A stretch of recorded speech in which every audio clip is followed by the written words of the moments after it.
Quando Deus dá algo a você, você tem que ter muito cuidado para não chegar ao ponto de pensar que você é um possuidor em vez de um mordomo. Amém?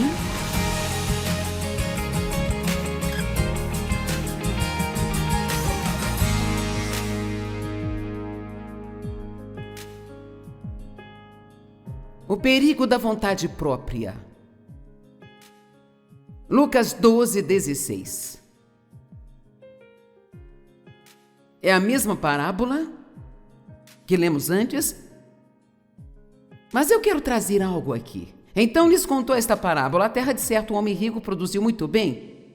Ele pensou consigo: o que vou fazer? Não tenho onde armazenar minha colheita. Já sei o que farei: vou derrubar os meus celeiros e construir outros maiores, e ali guardarei toda a minha safra e todos os meus bens. E direi a mim mesmo: tenha uma boa vida. Você tem o suficiente para muitos anos. Nossa vontade declara que precisamos ter cuidado. Lúcifer, Isaías 14, antes era o anjo encarregado da adoração. E em Isaías 14, verso 12 diz: como você caiu dos céus, ó estrela da manhã, filho da alvorada? Como você foi atirado à terra, você que debilitava as nações. Versículo 13: foi por isso que Lúcifer caiu e se tornou a criatura que conhecemos hoje. Você disse em seu coração: eu subirei ao céu, eu exaltarei o meu trono acima das estrelas de Deus, eu me assentarei no monte da Assembleia na parte mais alta, eu subirei mais alto que as nuvens e eu me farei o mais alto. E aqui está o que Deus disse de volta: você será lançado nas profundezas do Sheol, no Hades, você será levado ao fundo do abismo, na região dos mortos. Então, quando começamos a dizer eu vou, Deus realmente está dizendo: não, você não vai. Você não vai? Em Daniel capítulo 4, nós lemos outro grande exemplo, Nabucodonosor. Ele era um rei. Eu só vou ler os primeiros versos aqui. O rei Nabucodonosor, aos homens de todas as nações, povos e línguas que vivem no mundo inteiro, paz e prosperidade. Tenho a satisfação de falar-lhes a respeito dos sinais e das maravilhas que Deus o Altíssimo realizou para mim. Como são grandes os seus sinais, como são poderosas as suas maravilhas. O seu reino é um reino eterno, o seu domínio dura de geração em geração. Tudo é sobre Deus. Deus fez isso, Deus ganhou a glória, Deus é bom, Deus é demais. E eu, Nabucodonosor, estava descansando em minha casa e prosperando em meu palácio. Então você vê os resultados. Se tudo é Deus, então você prospera e tem muito descanso e muita paz. Mas, 26 versos mais tarde, eu não sei quanto tempo levou para ele viver até esses 26 versos. Iniciando no versículo 30, 26 versos mais tarde, um homem que disse isso, que estava descansando e prosperando, o rei disse: acaso não é esta a grande Babilônia que eu construí? Como a capital do meu reino, com o meu enorme poder e para a glória da minha majestade? Veja, quando Deus dá algo a você, você tem que ter muito cuidado para não chegar ao ponto de pensar que você é um possuidor em vez de um mordomo disso. Amém? Seja lá com quanto dinheiro Deus abençoou você não é dono dele. É apenas o mordomo dele. E Deus espera que você faça com ele o que ele te diz para fazer, não apenas o que você quer. Se você tem uma posição de autoridade na empresa onde você trabalha, você tem poder, mas você não tem poder para maltratar as pessoas. E nem o poder de obrigá-las a fazer o que você quer que elas façam, porque você é o chefe. Você tem autoridade para ir lá e representar Deus para elas e tratá-las da maneira que Jesus as trataria. Amém? Pessoas com poder muitas vezes abusam desse poder Eu posso também dizer que provavelmente, frequentemente, as pessoas com poder abusam desse poder, porque elas pensam que elas são poderosas e que podem fazer o que elas quiserem fazer. E há alguns até que, sabe, tem pastores que eu conheço, os quais nós não vamos dizer os nomes, que tiveram grandes quedas públicas. E eu falar pessoalmente com eles, o que eu não fiz, mas alguém me disse isso, que o que eles dizem é: como eu saí de lá e vim parar aqui? Como isso aconteceu? Uma vez que as coisas estavam indo tão bem e tudo estava certo, eu estava ajudando as pessoas, eu tinha alegria e paz e Deus estava me prosperando. E um deles disse: eu cheguei ao ponto onde eu tinha tanto poder que eu senti como se eu pudesse fazer qualquer coisa que eu quisesse fazer. Agora veja, para alguns de vocês isso é apenas uma história sobre outras pessoas, mas eu não quero que esta seja a sua história. Eu não quero que esta seja a minha história. E sabe, estar com Deus é um trabalho de tempo integral.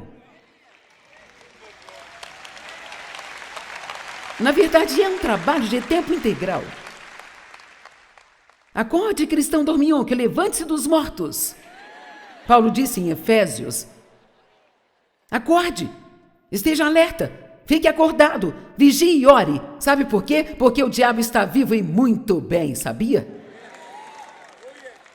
E se você pensa que ele não pode usar coisas e dinheiro para enganar você tem outra coisa para aprender. Eu me pergunto quantos cristãos incríveis começam a ser promovidos no trabalho e ganham um grande salário e agora, de repente, eles têm que comprometer os seus valores morais para manter esse emprego. Vamos lá.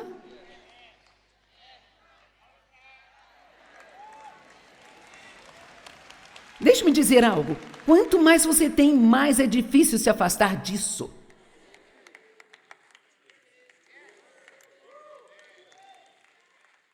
Alguém vai absorver alguma coisa disso hoje? Você diz: Joyce, eu queria que você pregasse sobre o quanto Deus quer me abençoar. Eu posso fazer uma pausa e fazer isso se você quiser? Porque sabe, Deus quer abençoá-los, vocês são filhos dele. E a quem mais ele daria as coisas dele além de você? Veja, a Bíblia diz em 3 João 2, amado, desejo que tudo te vá bem, que você prospere e que tenha saúde, assim como é próspera a sua alma. Eu quero que você tenha tudo que você consiga lidar, sendo ainda espiritualmente maduro e tendo-me em primeiro.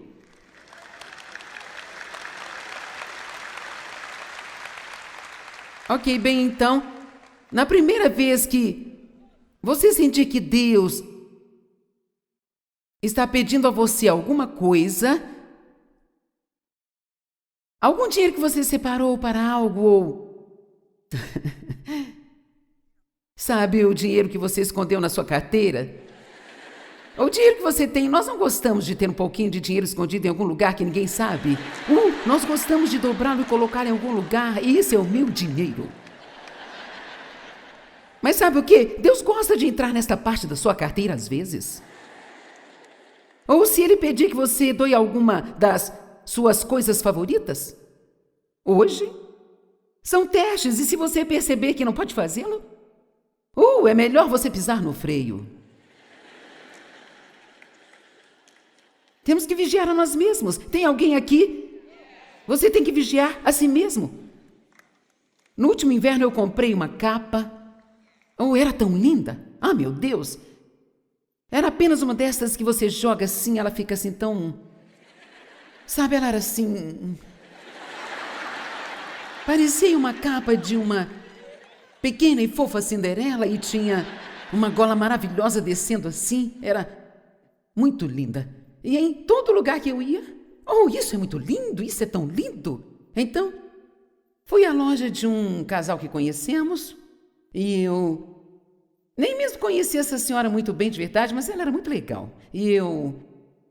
onde você conseguiu isso? Eu tenho que ligar e ver se eles têm uma outra. E ela ligou e eles não tinham outra e não teriam outra para ela. E então, claro, é claro...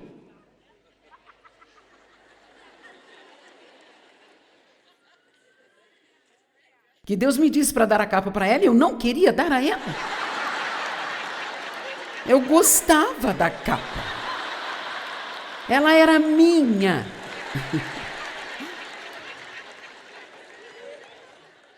Mas sim, eu dei a capa a ela.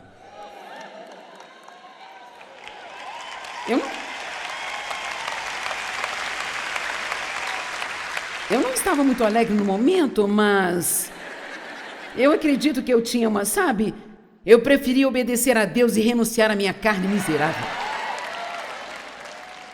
Prefiro obedecer a Deus e deixar a minha carne sofrendo do que fazer minha carne feliz ao custo de desobedecer a Deus. E se você conhece o resto da história em Daniel, ela fica muito ridícula, sabe? Versículo 31. As palavras ainda estavam nos seus lábios quando veio do céu uma voz e disse: isto é o que está decretado para você, rei Nabucodonosor, sua autoridade real lhe foi tirada. Então, quando ele dava glória a Deus, tudo era sobre Deus. Deus fez isso, Deus fez aquilo, ele estava prosperando em seu palácio, estava em paz. 26 versículos mais tarde, ele se encheu um pouco mais de si. Agora tudo foi feito e é feito dele. Sabe, eu tento ser muito cuidadosa na minha vida sobre dizer meu ministério. Meu nome pode estar na porta, mas não é o meu ministério. Amém? Deus me deu e Ele pode tirar de mim mais rápido do que Ele me deu. Porque eu posso te garantir, subir a escada do sucesso leva muito mais tempo do que cair dela. Isso pode acontecer realmente rápido. E a única maneira que eu conheço de impedir isso de acontecer é você, todos os dias, resistir à tentação de deixar qualquer coisa que não Deus ser o primeiro em sua vida. Amém? Isso é bom para nós todos. Agora, há mais um jovem na Bíblia chamado jovem rico. Mateus 19, verso 16, eis que um homem se aproximou. Ele perguntou: mestre, o que de excelente, perfeito e essencial farei eu de bom para ter a vida eterna? Respondeu-lhe Jesus: por que você diz assim? O que de excelente, perfeito e essencial e bom há somente um que é bom, e este é Deus. Se você quer entrar para a vida eterna, obedeça aos mandamentos. E ele diz: que tipo de mandamentos? Jesus respondeu: não matarás, não adulterarás, não furtarás, não darás falso testemunho, honra teu pai e tua mãe, e ame o seu próximo como a si mesmo. E disse-lhe o jovem: tudo isso eu tenho feito desde a juventude. Obviamente ele era um pouco autojustificado, porque eu tenho certeza de que ele não era isso tudo o tempo todo, desde a sua juventude. O que ainda me falta? E Jesus disse: se você quer ser perfeito, isso é, ter maturidade espiritual que acompanha a sacrificar o próprio caráter, vá vendo os seus bens e dê aos pobres. E você terá um tesouro no céu. Depois venha ser meu discípulo ao lado do meu povo e siga-me. Agora, é muito difícil ler esta mensagem e ver alguém bater palmas, sabe? De fato, isso nunca aconteceu. Eu não esperava que acontecesse aqui hoje. E simplesmente porque esse vender tudo que você tem e dar aos pobres nos deixa apavorados. Ok? Bem, eis o ponto. Eu não acredito de jeito nenhum que Jesus tinha interesse em tirar tudo daquele jovem. Ele viu um problema mais profundo e o estava testando. E às vezes, quando Deus nos testa, não é para que Ele veja o que vamos fazer, porque Ele já sabe o que vamos fazer, é para que nós vejamos o que nós vamos fazer.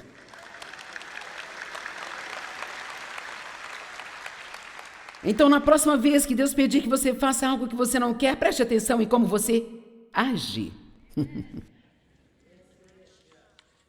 Mas quando o jovem ouviu isso, ele ficou triste, angustiado e com muito estresse, porque ele tinha grandes posses. Agora, Jesus disse aos seus discípulos: em verdade vos digo, quão difícil é para um homem rico entrar no reino dos céus. Agora, qualquer um que tem dinheiro não gosta dessa passagem. Mas isso é muito bom, escute só. E novamente disse ele, lhes digo ainda, é mais fácil passar um camelo pelo fundo de uma agulha do que um rico entrar no reino de Deus. Nós temos esta imagem de um camelo tentando passar no buraco de uma agulha, e nós sabemos que isso é impossível. Mas então ali vai dizer que o que é impossível para o homem é possível para Deus. E ele está dizendo que um homem rico pode entrar no céu, mas apenas com muita ajuda de Deus. Agora aqui está o que você pode não saber. Em Jerusalém havia muitos portões para entrar na cidade, e um deles se chamava o buraco da agulha. E era um portão estreito, não era muito alto, sabe? Eu não sei o quanto, mas não era alto. E muitas das coisas que eram levadas para aquelas cidades ali vinham nas costas dos camelos. Bem, havia apenas uma maneira de o camelo passar por aquele portão. Ele deveria ficar de joelhos e se arrastar para poder entrar por ele. Alguém aqui é inteligente o bastante para entender essa mensagem? A única maneira de um homem rico entrar no céu é se ele viver de joelhos.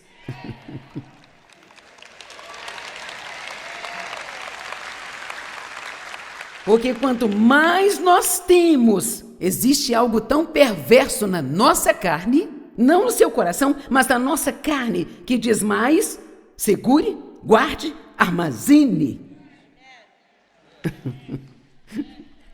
Amém?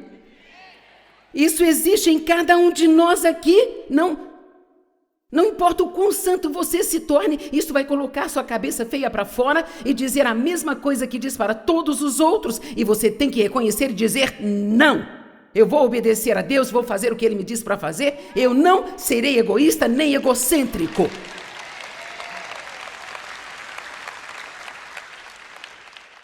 Agora, algumas histórias, nós gostamos de histórias, então eu não preciso contar parábolas, eu apenas falo sobre minha vida.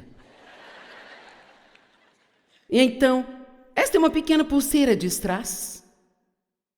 Alguém me deu isso alguns anos atrás e... ou eu simplesmente amei, eu achava a coisa mais linda. Eu não sei se ainda posso colocá-la bem, eu tenho que fazer assim, mas... Você não pode ver, mas esse fecho é como... Faz um pequeno laço e apenas... É tão bonito, tão lindo. E eu a usei muito e eu gostava muito dela, até que Deus me incomodou para dá-la a uma das garotas da equipe de adoração. Bem, eu não queria dar, eu gostava dela. Veja, aqui está. Se você dá alguma coisa velha do seu armário que você já parou de usar, você não está doando. Na verdade, isso não se qualifica como dar, sabe? Alguém está te fazendo um grande favor ao tirar isso das suas mãos. Só se torna doação quando você sente. Você precisa sentir um pouquinho, ok? Foi por isso que a viúva que deu suas poucas moedas, ela sentiu. O sujeito rico que jogou um pouco de dinheiro, ele deu mais do que ela, em quantia, mas muito menos do que ela aos olhos de Deus, porque ele não sentiu que havia dado.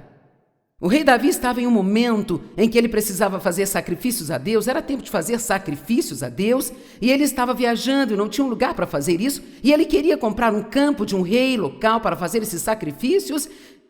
E o rei disse: não, Davi, você não vai comprar isso? Eu vou dar a você tudo que você precisar. E Davi disse: não, eu vou pagar por isso, eu não darei ao meu Deus algo que não me custe nada.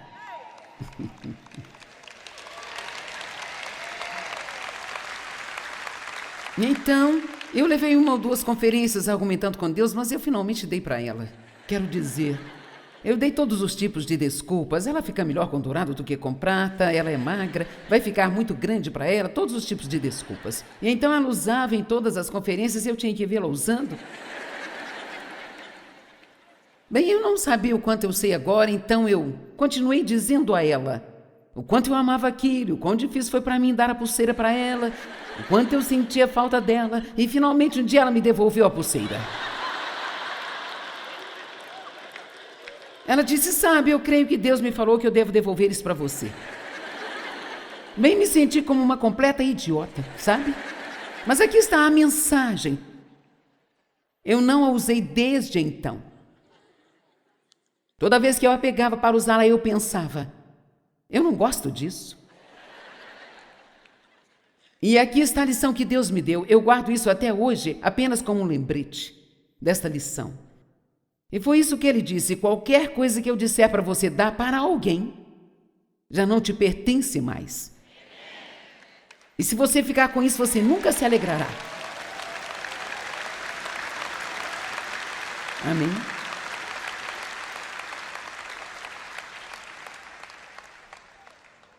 Então eu peguei a pulseira de volta, mas perdi a minha alegria.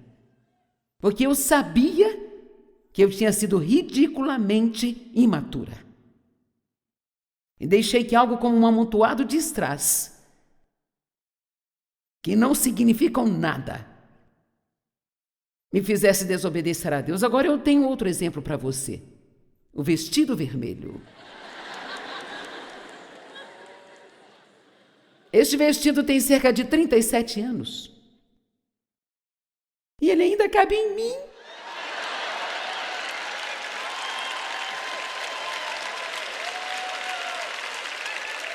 Quando eu o comprei, eu achei que era a coisa mais linda que tinha visto. Ele estava no saco plástico pendurado no meu armário. Numa manhã eu estava orando por uma senhora que era voluntária. O nome dela era Rutiene. Oh Deus, eu gosto tanto da Rutiene. Me mostre como eu posso abençoá-la. Vamos lá. Nós não gostamos de fazer orações bonitas? Mostre-me como eu posso abençoá-la, Senhor. E imediatamente meus olhos caíram sobre o vestido vermelho e eu pensei: isso não é de Deus, esse vestido é novo. Eu ainda nem usei esse vestido. E além disso, eu comprei aqueles lindos brincos vermelho e prata para acompanhá-lo. Então, sabe, tudo isso não demorou mais do que uns 45 segundos. E eu decidi que não era Deus, que era apenas o diabo tentando tirar de mim o meu vestido vermelho. E algumas semanas depois, eu estava lá no closet, me arrumando novamente, indo para a mesma reunião que eu tinha semanalmente. E ela era voluntária nesta reunião, e mais uma vez eu estava orando pela Rutiene. Oh Deus, como eu posso abençoar a Rutiene? Bem, lá está de novo. Bem, agora eu comecei a pensar: bem, talvez isso seja Deus. E para resumir, eu acabei dando vestido para ela. E ela o usou, ela veio trabalhar conosco, não como voluntária, ela usou aquele vestido para trabalhar por anos e anos. E, quando ela se cansou dele, ela me deu de novo e eu guardei em um armário no meu escritório, porque eu não quero nunca me esquecer. Agora aqui está totalmente fora de moda. Nenhuma de vocês gostaria de usá-lo? Bem, alguém lá atrás disse que usaria, mas você percebe que as coisas pelas quais nós desobedecemos a Deus, no ano seguinte não significam nada para nós, ou daqui 5 anos não vai significar nada, e estarão fora de moda, feios, apodrecidos, horrorosos. Não vão significar absolutamente nada. Mas quando fazemos o que devemos fazer, o que Deus nos diz para fazer, então nós ajuntamos um tesouro no céu, onde vamos viver pela eternidade. Amém? Ok, você pode levá-lo de volta. Aqui está o que acontece muitas vezes quando Deus te diz para dividir algo que você não divide. Imediatamente a razão chega. Bem, Deus não queria que eu desse isso. Esse é o dinheiro que eu economizei por 3 anos para as férias. Não pense por um minuto que Deus não tocaria em coisas das quais você não quer abrir mão delas. Isso é um teste. Um dos ingredientes primários para a construção de um tesouro no céu é não ser egoísta. Nós desandamos muito quando colocamos os olhos demais no dinheiro e nas coisas. Então, ao invés de fazer assim, vamos procurar maneiras de realmente sacrificar para ajudar uns aos outros. Sabe, pode ser algo simples como um sorriso, aparar a grama de alguém, fazer algo talvez muito simples, mas que realmente grite bem alto: eu me importo com você. E você deve sempre se lembrar de que você nunca pode dar a Deus de outra forma.